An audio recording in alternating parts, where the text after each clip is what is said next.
السلام عليكم. معاكم النهارده قناة درينك فروت.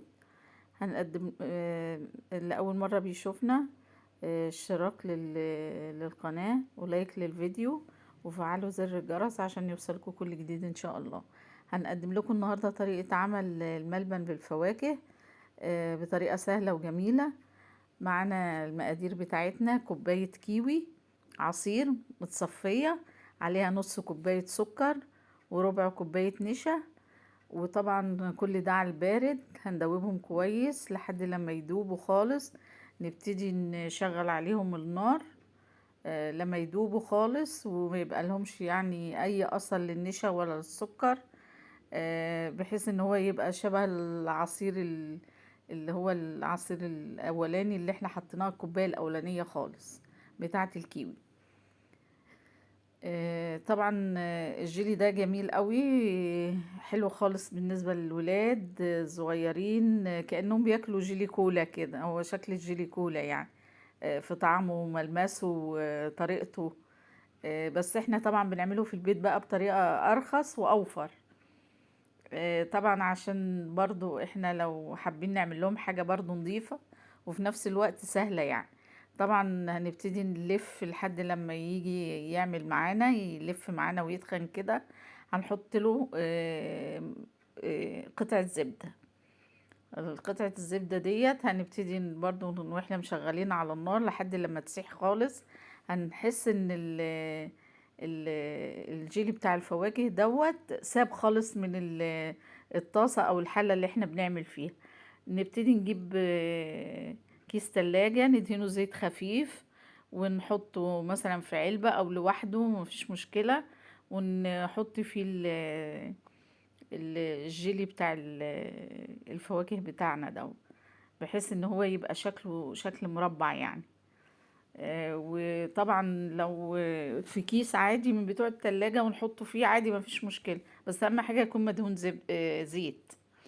طبعا البرتقان برضو كوباية برتقان متصفية عادي، عليها نص كوباية سكر وربع كوباية نشا. دي مكوناتنا في اي نوع احنا نحب نعمله.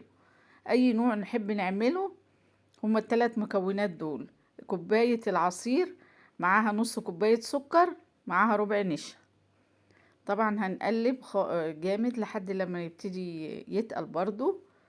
لما يبتدي يتقل ويخش خالص في السوا ونحس ان هو جيلي الفواكه ده تقل معانا، نحط له قطعة زبدة. قطعة الزبدة ديت بتخلي ملمسه طبعا طري وبيلمع، وفي نفس الوقت بتخلي الطاسة او الحلة اللي احنا بنعمل فيها ما يبقاش فيها اي اثار للجيلي. بتلف مع بعضها كده بحيث ان هي ايه، تبقى الطاسة نظيفة وفي نفس الوقت تبقى زي الجيلاتينية كده. الفواكه بتبقى جيلاتينية بسبب قطعة الزبدة دي. برضو كيس تلاجة ندهنه زيت في علبة ونبتدي نحطه ونسويها ونقفلها. بنسيب الحاجات دي تبرد في التلاجة قيمة نص ساعة ساعة. طبعا اي فواكه انت عايزاها ممكن تعمليها، ما فيهاش اي مشكلة بنفس الطريقة، بس اهم حاجة تتصفى يعني تبقى ما فيهاش اي شوائب. هنبتدي طبعا نطلعهم بعد ما يبردوا، نبتدي نقطعهم زي ما احنا عايزين، رفيعين تخان كبار صغيرين زي ما انت حابة. كل واحد وطريقته يعني، او كل واحد وزي ما هو عايز.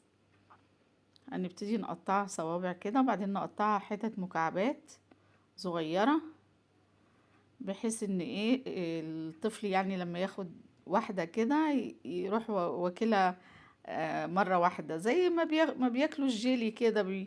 بيحبوا الجيلي قوي اللي جاي من بره دوت وبيبقى غالي. او الكاندي والحاجات ديت بتبقى غالية يعني. الربع كيلو ب50 جنيه، واحنا هنا عملنا الحاجات ديت ما خدتش مثلا 25 جنيه. الحبة العصاير دول مع نص كوباية السكر مع ربع نشا ما ياخدوش حاجة يعني. ونبتدي نحطه بعد كده في السكر اللي هو سكر السنترفيش بتاعنا العادي ده او في نشا. بس انا حابه طبعا ان انا احطه في سكر، لان انا هديه لاحفادي. فعشان ايه السكر يبقى بالنسبه لهم برضو ايه حاجه مغريه شويه يعني، وبيبقى شكله حلو كمان. اهوت بنقطعه مكعبات زي ما احنا شايفين، بنحط كل مكعب كده في السكر او في النشا زي ما احنا حابين يعني. اهوت شكله. طبعا انا عملت كيوي وعملت برتقان وعملت فراولة. انا ما جبتلكوش بقى طريقة الفراولة لان انتوا عارفين بقى خلاص الكوباية العصير عليها نص سكر، عليها ربع نشا وقطعة زبدة. قطعة الزبدة بنحطها بعد لما نحس ان الجيلي لف معانا وتخن كده خد وضعه يعني، نبتدي نحط قطعة الزبدة. اهوت الثلاث الوان. ممكن انتي بقى تشكلي زي ما انتي عايزة. شوفي بقى انتي ممكن عندك فاكهة متاح ايه اعمليها. عايزة تعملي حاجة جديدة، ليمون، مفيش مشكلة. حاجة يعني صنف مثلا، اي نوع تاني انتي عايزاه براحتك خالص. طبعا انا هنا عملت كوباية كده لاحفادي لحفيدي واديتها له، طبعا مبسوط بيها جدا. عايزاكم تجربوها والف هنا وشفا وكل سنة وانتم طيبين.